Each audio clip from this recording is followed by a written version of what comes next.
नमस्कार साथियों, स्वागत है आपका अपने YouTube चैनल दातार क्लासेस में। तो राजस्थान की आर्थिक समीक्षा 2022-23 की फर्स्ट 3 चैप्टर हमने जो है कवर कर लिए हैं। आज की वीडियो में हम करेंगे चैप्टर नंबर 4 औद्योगिक विकास। इसमें जितने भी इम्पोर्टेंट फैक्ट है और स्कीम्स है उसको हम याद करने की कोशिश करेंगे। चलिए स्टार्ट करते हैं। तो औद्योगिक क्षेत्र औद्योगिक विकास, इसके अंदर जो है मुख्य रूप से जो क्षेत्र शामिल है वो कौन कौन से है। तो इसके अंदर आता है एक तो खनन उत्खनन का क्षेत्र, एक आता है विनिर्माण, विद्युत, गैस, जलापूर्ति और एवं अन्य उपयोगी सेवाएं और निर्माण क्षेत्र इसके अंदर शामिल है। ठीक है, तो खनन उत्खनन, विनिर्माण, विद्युत, गैस, जलापूर्ति आदि क्षेत्र इसके अंदर शामिल है औद्योगिक विकास के अंदर।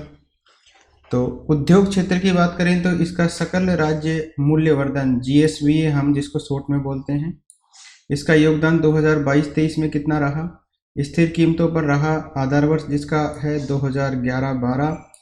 तो स्थिर कीमतों पर रहा इसका योगदान किसका, उद्योग क्षेत्र का। इसका योगदान रहा है 2.04 लाख करोड़ रुपए। ठीक है, 2.04 लाख करोड़ रुपए रहा इसका। इसमें वृद्धि जो है ये रही 6.32% की वृद्धि। इसी के साथ हम प्रचलित कीमतों की बात करें तो इसका योगदान रहा जो है उद्योग क्षेत्र का योगदान रहा प्रचलित कीमतों पर 3.58 लाख करोड़ और इसके अंदर वृद्धि दर्ज की गई है 15.02% की वृद्धि। इसका जो योगदान रहा वो रहा 27.31%। कौन से क्षेत्र की बात हो रही है, उद्योग क्षेत्र का योगदान कितना रहा है, 27.31%। अब उद्योग क्षेत्र को भी उप क्षेत्रों के अंदर जो है बांटा गया है। तो इनका जो है प्रचलित कीमतों पर योगदान दिया गया है नीचे की सारणी में। तो उद्योग क्षेत्र का उप क्षेत्र है विनिर्माण, फिर है निर्माण, इसके अलावा विद्युत, गैस, जलापूर्ति एवं अन्य और खनन उत्खनन, ये इसके उप क्षेत्र है खनिज उद्योग क्षेत्र। तो प्रचलित कीमतों पर इनका अलग अलग योगदान है। तो विनिर्माण का योगदान है 41.26% प्रचलित कीमतों पर और निर्माण का है 32.76%। तो सबसे ज़्यादा याद रखना है आपको कौन से क्षेत्र का योगदान रहा है, विनिर्माण के का योगदान रहा है सबसे अधिक उद्योग क्षेत्र के अंदर। और सबसे अधिक जो वृद्धि दर्ज की गई है स्थिर कीमतों पर वो दर्ज की गई है अन्य, जिसके अंदर विद्युत, गैस, जलापूर्ति आते हैं। तो इसके अंदर वृद्धि हुई है 9.16% की। नेक्स्ट हम डिस्कस करते हैं औद्योगिक उत्पादन सूचकांक। इसका आधार वर्ष है 2011-12 और ये जो है प्रति माह जारी किया जाता है। इसका आधार वर्ष पूछ सकता है, औद्योगिक उत्पादन सूचकांक का आधार वर्ष कितना है, मतलब किस ईयर का है और कौन जारी करता है इसको। तो CSO जारी करता है, केंद्रीय सांख्यिकी संगठन, और इसका आधार वर्ष है 2011-12। औद्योगिक उत्पादन सूचकांक के 3 आधार है, ये भी इम्पोर्टेंट है। ये है विनिर्माण, खनन और विद्युत। तो 3 इसके आधार है जिसके आधार पर ये सूचकांक जारी किया जाता है, प्रति माह जारी किया जाता है। आधार वर्ष है 2011-12 और CSO जो है इसको जारी करता है। 2021-22 और 22-23 के अंदर ये बढ़ा है। इससे पहले 2018-19 से 19-20 की बात करें तो घटा था और 2020-21 में भी घटा था, लेकिन पिछले 2 जो है फाइनेंशियल ईयर्स है उसके अंदर ये बढ़ा है। भारत में 8 मुख्य स्रोत है कोर इंडस्ट्री। तो जो है ये पूछ सकता है क्वेश्चन कि निम्न में से कौन सा कोर इंडस्ट्री नहीं है। तो 8 के नाम याद रखने हैं कि ये कौन कौन से हैं जो कोर इंडस्ट्री में आते हैं इंडिया की। तो इसके अंदर पहला है रिफाइनरी प्रोडक्ट, दूसरा है विद्युत, तीसरा है स्टील, चौथा है कोयला, पांचवा है कच्चा तेल, छठा है प्राकृतिक गैस, सातवां है सीमेंट और आठवां है उर्वरक। तो इनको याद करना है। 8 कोर इंडस्ट्री है इंडिया में।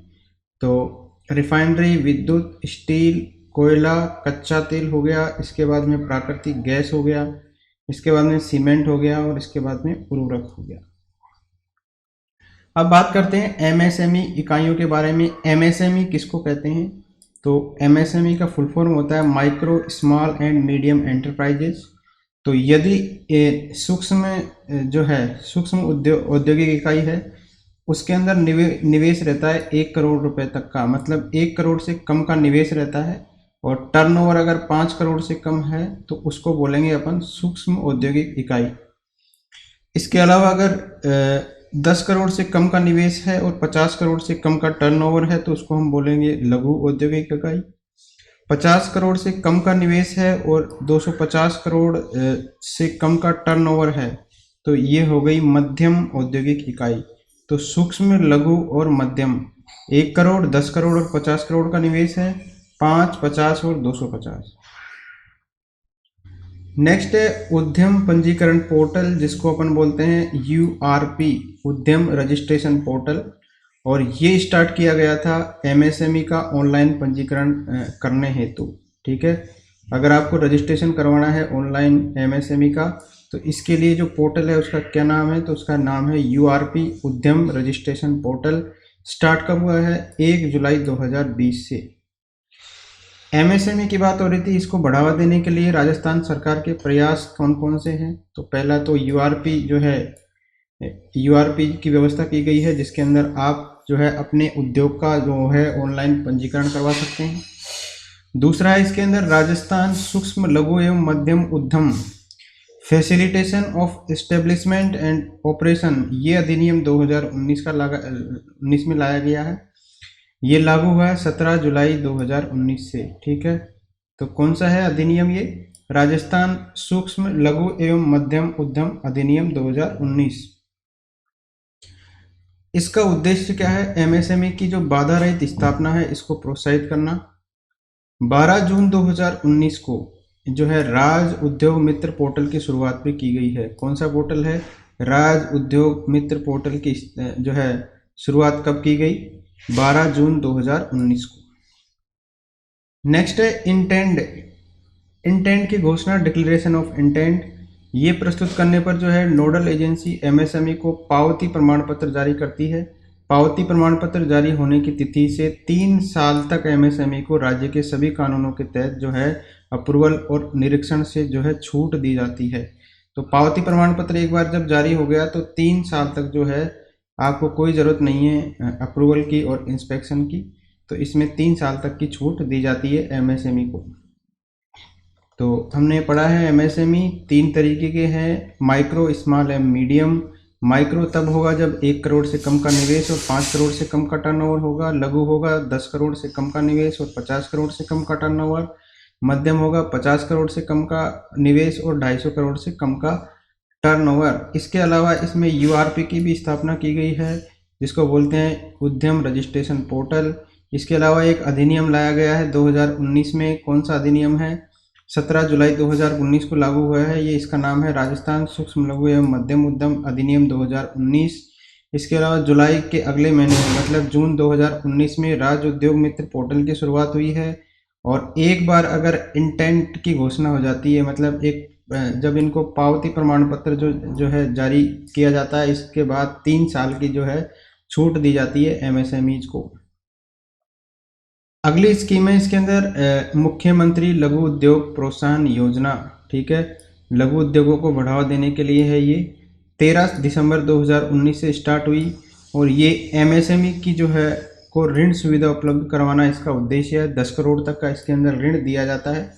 कौन सी योजना है ये? मुख्यमंत्री लघु उद्योग प्रोत्साहन योजना। 25 लाख का अगर आप ऋण लेते हो तो 8% का जो है, और 5 करोड़ तक के ऋण पर 6% और 10 करोड़ के ऋण पर जो है 5% की जो ब्याज सब्सिडी जो है इसके अंदर सरकार के द्वारा दी जाती है। तो 25 लाख तक का अगर आप ऋण लेते हो तो 8% की सब्सिडी गवर्नमेंट देगी। 5 करोड़ तक का लेते हो तो 6% की देगी। और 10 करोड़ तक का अगर आप लोन लेते हो इस योजना के तहत तो 5% की जो है ब्याज सब्सिडी सरकार देती है। इस स्कीम का नाम है मुख्यमंत्री लघु उद्योग प्रोत्साहन योजना। नेक्स्ट स्कीम है MSME को बढ़ावा देने के लिए सुविधा केंद्र का निर्माण करना। ये जो है सभी जिला उद्योग केंद्रों पर MSME निवेशक सुविधा केंद्र की स्थापना की गई है। तो डिस्ट्रिक्ट लेवल पर ये बने हैं सुविधा केंद्र MSME को बढ़ावा देने के लिए। इसके अलावा एक नीति आई है राजस्थान MSME नीति 2022 और ये जारी की गई 17 सितंबर 2022 को। कब जारी की गई है राजस्थान MSME नीति? 2022, ये है 17 सितंबर 2022 को जारी की गई। और इसमें याद रखिए कि इसका उद्देश्य है सभी क्षेत्रों के जो है उद्योगों का विकास करना, निवेश का प्रोत्साहन करना और रोजगार के अवसर उपलब्ध करवाना। तो 3 इसके मुख्य है। उद्योग जो भी है उसको विकसित करना है, निवेश इन्वेस्टमेंट जितना भी हो सकता है उसको बढ़ावा देना है, और रोजगार के अवसर पैदा करना है इसका उद्देश्य। नेक्स्ट हम डिस्कस करते हैं राजस्थान के अंदर निर्यात के बारे में। ऊपर जो हमने डिस्कस किया ये है एमएसएमईज और इसके लिए जो चलाए जाने वाले कार्यक्रमों के बारे में। तो अब हम डिस्कस करते हैं राजस्थान के अंदर जो एक्सपोर्ट होता है, निर्यात होता है, उसके बारे में। तो राजस्थान में प्रमुख रूप से देखा जाए तो 16 उत्पाद जो है इसका निर्यात किया जाता है। कितने उत्पादों का? 16 प्रोडक्ट्स। तो इसके अंदर सबसे ज़्यादा जो है निर्यात के अंदर 60% से जो ज़्यादा योगदान देने वाली शीर्ष 5 वस्तुएं हैं वो कौन कौन सी है? तो ये महत्वपूर्ण है। सबसे ज़्यादा हम निर्यात करते हैं इंजीनियरिंग वस्तुओं का, इसके बाद में करते हैं टेक्सटाइल मतलब वस्त्रों का, इसके बाद में निर्यात करते हैं हम मेटल मतलब धातु का, इसके बाद में निर्यात करते हैं हैंडीक्राफ्ट मतलब हस्तशिल्प का, और 5वें नंबर पर हम करते हैं रसायन का। तो ये जो 5 वस्तुएं हैं, शीर्ष 5 वस्तुएं हैं, तो ये 60% से अधिक का योगदान रहता है निर्यात के अंदर इनका। तो इसको इंजीनियरिंग वस्तुएं सबसे ज़्यादा है, और इसके बाद में है वस्त्र, इसके बाद में है धातु, फिर हस्तशिल्प और लास्ट में है रसायन। अब इसको निर्यात को प्रोत्साहित करने के लिए जो प्रयास किए जा रहे हैं गवर्नमेंट के द्वारा वो क्या क्या है? तो इसके अंदर पहला ही प्रयास है मिशन निर्यातक बनो। ये स्टार्ट हुआ था 29 जुलाई 2021 से, और इसके तहत जो है उत्पादक जो भी होगा उसको सीधे ही निर्यात प्रक्रिया से जोड़ा जाएगा। और इसके अंदर कितने निर्यातक बनाने का लक्ष्य रखा गया है? 22,781 निर्यातक बनाने का लक्ष्य रखा गया है। और इसका दूसरा चरण स्टार्ट हुआ है 5 दिसंबर 2022 से। स्टार्ट कब हुआ था? 29 जुलाई 2021 से, और दूसरा चरण स्टार्ट हुआ है इसका 5 दिसंबर 2022 से। इसके तहत जो है कितने निर्यातक बनाने का लक्ष्य रखा गया है? 22,731 निर्यातक बनाने का लक्ष्य रखा गया है। दूसरी स्कीम है राज्य निर्यात पुरस्कार योजना 2019। ये 2019 की स्कीम है। इसके अंदर जो है 15 श्रेणी में जो है 32 उत्कृष्ट निर्यातक है उनको पुरस्कार दिया जाता है, और प्रतिवर्ष एक निर्यातक जो भी होगा इसको लाइफ टाइम एक्सपोर्ट रत्न अवार्ड दिया जाता है। तो हर साल एक निर्यातक है उसको लाइफ टाइम एक्सपोर्ट रत्न अवार्ड दिया जाएगा, और 15 श्रेणी के लिए जो है 32 उत्कृष्ट निर्यातकों को पुरस्कार दिया जाता है। 2019 की है ये स्कीम। तीसरा है निर्यात संवर्धन प्रक्रिया एवं दस्तावेजीकरण पर प्रशिक्षण कार्यक्रम योजना। ये 2012 में स्टार्ट हुई थी, तो ये एक ट्रेनिंग की योजना है। चौथा है निर्यात को बढ़ावा देने के लिए जो योजना है वो है अंतर्राष्ट्रीय विदेशी व्यापार मेलों में भाग लेने वालों पर सहायता योजना। जो भी अंतर्राष्ट्रीय विदेशी व्यापार मेलों में भाग लेगा उसको सहायता दी जाएगी, और ये योजना जो है इसको बढ़ाया गया है मार्च 2025 तक। कब तक के लिए बढ़ा दिया गया है? मार्च 2025 तक।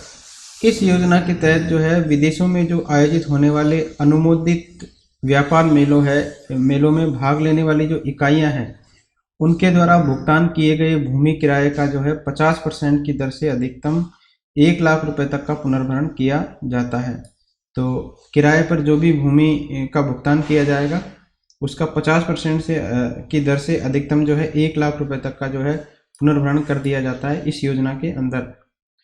नेक्स्ट जो है निर्यात को बढ़ावा देने के लिए योजना है 1 डिस्ट्रिक्ट 1 प्रोडक्ट, एक जिला एक उत्पाद योजना। इसका उद्देश्य क्या है? प्रत्येक जिले के अंदर निर्यात क्षमता वाले जो है उत्पाद इनकी पहचान करना हर एक जिले के अंदर, और उनको बढ़ावा देना इसका उद्देश्य है 1 डिस्ट्रिक्ट 1 प्रोडक्ट स्कीम का। सभी जिलों में जिला कलेक्टरों की अध्यक्षता में जिला स्तरीय निर्यात प्रोत्साहन समितियों यानी DEPC का गठन किया गया है, और एक जिला एक उत्पाद के तहत चयनित उत्पाद कौन कौन से हैं देखिए।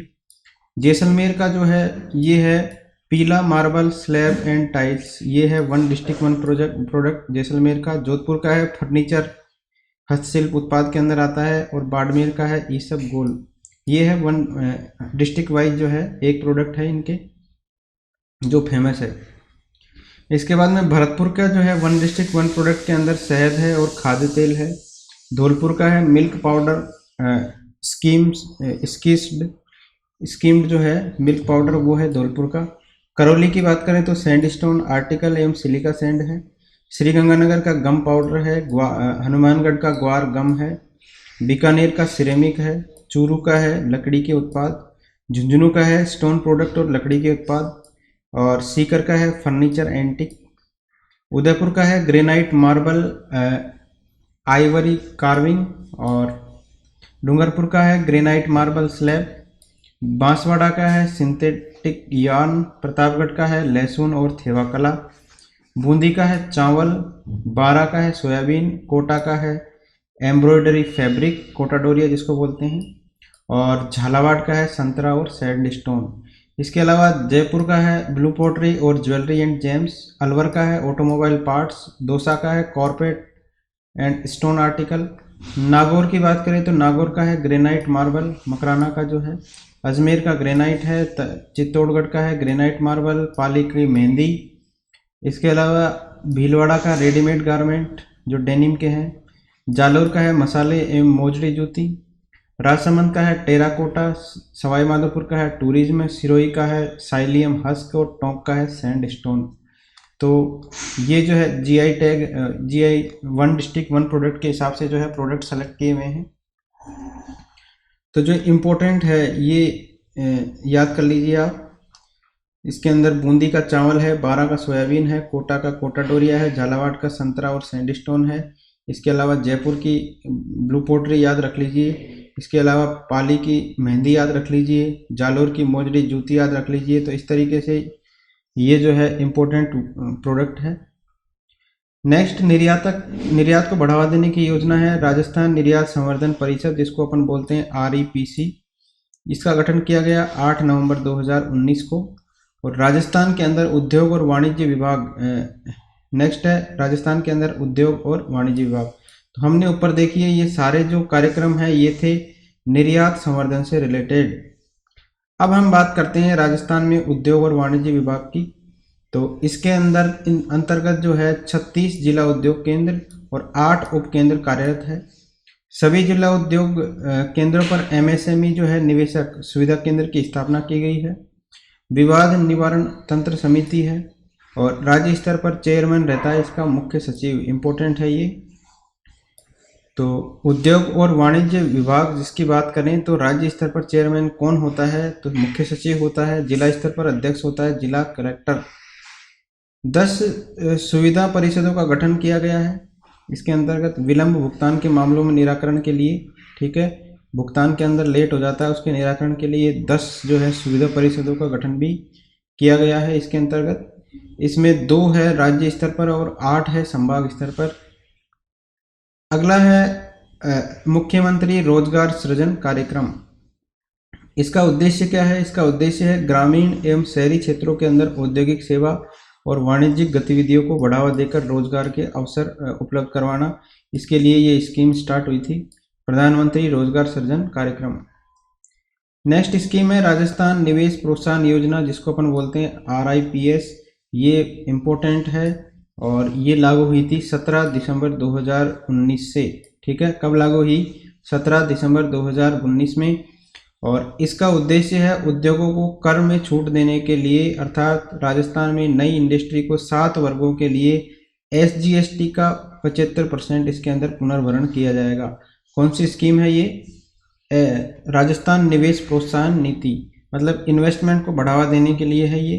और SGST का 75% जो भी होगा उसका पुनर्भरण सरकार करेगी इसके अंदर, और ये करेगी 7 वर्षों के लिए। नई इंडस्ट्री की जो भी स्थापित होगी उसमें 7 वर्षों के लिए जो SGST होगा उसका 75% जो है सरकार के द्वारा पुनर्भरण किया जाएगा। नेक्स्ट है निवेश प्रोत्साहन को बढ़ावा देने के लिए राजस्थान निवेश प्रोत्साहन योजना 2022। ये लागू हुई है 7 अक्टूबर 2022 को और इसका उद्देश्य है विनिर्माण और सेवा क्षेत्रों का जो 15% है उसकी वार्षिक वृद्धि से विकास करना। कितनी प्रतिशत की वृद्धि से विकास करना? 15% की वृद्धि से विकास करना। और इसका उद्देश्य एक और है कि 2027 तक 10 लाख व्यक्तियों के रोजगार को सृजित करना। ठीक है, इसका उद्देश्य क्या है? 10 लाख व्यक्तियों को रोजगार देना है 2027 तक, और वार्षिक वृद्धि विनिर्माण और सेवा क्षेत्र के अंदर 15% की जो है वार्षिक वृद्धि करनी है। इसके अलावा हरित हाइड्रोजन हुआ, वैकल्पिक ऊर्जा हुई, चिकित्सा उपकरण हुआ आदि नवीन क्षेत्रों को जो है अतिरिक्त प्रोत्साहन देना इसका उद्देश्य है। इसके अलावा पर्यावरण संरक्षण प्रयासों को प्रोत्साहित करना भी इसका उद्देश्य है। ठीक है, प्राथमिक 8 श्रेणियों के लिए कस्टमाइज लाभ इसका उद्देश्य है। थ्रिफ्ट सेक्टर हुआ, सनराइज सेक्टर हुआ, पिछड़े क्षेत्र हुए, SC ST और महिला उद्यमियों को अतिरिक्त लाभ दिया जाता है इसके अंदर। और इसके अंदर विनिर्माण एवं सेवा क्षेत्र के अंदर 50 करोड़ से अधिक का निवेश होगा तो उसके लिए प्रोत्साहन पैकेज भी है। तो इसके अंदर 3 है इसके अंदर प्रोत्साहन पैकेज। एक तो है परिसंपत्ति निर्माण प्रोत्साहन, एक है विशेष प्रोत्साहन और एक है छूट। तो ये जो है निवेश प्रोत्साहन योजना है, इसके अंतर्गत 3 तरीके के पैकेज है। परिसंपत्ति निर्माण प्रोत्साहन, इसके अंदर SGST प्रतिपूर्ति एवं पूंजीगत अनुदान जो भी होगा, और टर्नओवर लिंक्ड इंसेंटिव जिसको शॉर्ट में बोलते हैं TLI, इसमें से एक आपको चुनने का विकल्प रहेगा। विशेष प्रोत्साहन के अंतर्गत रोजगार सृजन करके अतिरिक्त परिलाभ देना और हरित प्रोत्साहन करना। इसके अलावा छूट की बात करें तो छूट के लिए विद्युत शुल्क, मंडी शुल्क, भूमि कर में 7 वर्षों के लिए 100% की छूट इसके अंतर्गत दी जाती है। नेक्स्ट है मुख्यमंत्री लघु वाणिज्यिक वाहन स्वरोजगार योजना। तो वाहन से स्पष्ट है, इसके अंदर जो है वाहन की खरीद पर, ठीक है, उस पर सब्सिडी दी जाती है। ये जो है 11 अक्टूबर 2022 को अधिसूचित हुई है। 1 दिसंबर 2022 को उद्योग मंत्री है शकुंतला रावत, इन्होंने इसको लॉन्च किया है। कब लॉन्च किया है? 1 दिसंबर 2019 में। इसमें क्या है, 18 से 45 वर्ग की जो आयु वर्ग के आवेदक है इसके अंदर अप्लाई कर सकते हैं और अपने स्वरोजगार के लिए जो वाहन खरीद सकते हैं। इसके तहत अगर 15 लाख तक का जो लघु वाणिज्यिक वाहन होगा वो खरीदेगा अगर, तो उस पर वाहन की ऑन रोड कीमत का अधिकतम 10% और 60,000 जो भी कम होगा उसका अनुदान राज्य सरकार के द्वारा दिया जाएगा। 15 लाख से कम के लिए क्या दिया जाएगा? जितनी भी कीमत होगी उसकी ऑन रोड उसका 10% दिया जाएगा, या 60,000 रुपये जो भी कम होगा वो दिया जाएगा। तो इसके अंदर 18 से 45 वर्ग के आयु के जो पात्र है इस योजना का लाभ लेने के लिए, और योजना के लिए 3 वाहन कंपनियों को पात्र माना गया है। एक तो है टाटा मोटर्स, नेक्स्ट है अशोका लीलैंड और तीसरा है महिंद्रा एंड महिंद्रा। तो ये तीनों कंपनियों के नाम भी आपको याद रखने हैं, टाटा मोटर्स, अशोका लीलैंड और महिंद्रा एंड महिंद्रा। ये पात्र है कि कौन सी योजना है ये है मुख्यमंत्री लघु वाणिज्यिक वाहन स्वरोजगार योजना। स्टार्ट हुई है 1 दिसंबर 2022 से 18 से लेकर 45 आयु तक के योग्य है। 15 लाख तक अगर आप खरीदते हो तो उस पर 10% अथवा 60,000 जो भी कम हो उसका अनुदान सरकार देती है। और 3 कंपनियां हैं, टाटा मोटर्स, अशोका लीलैंड और Mahindra and Mahindra. Thank you friends.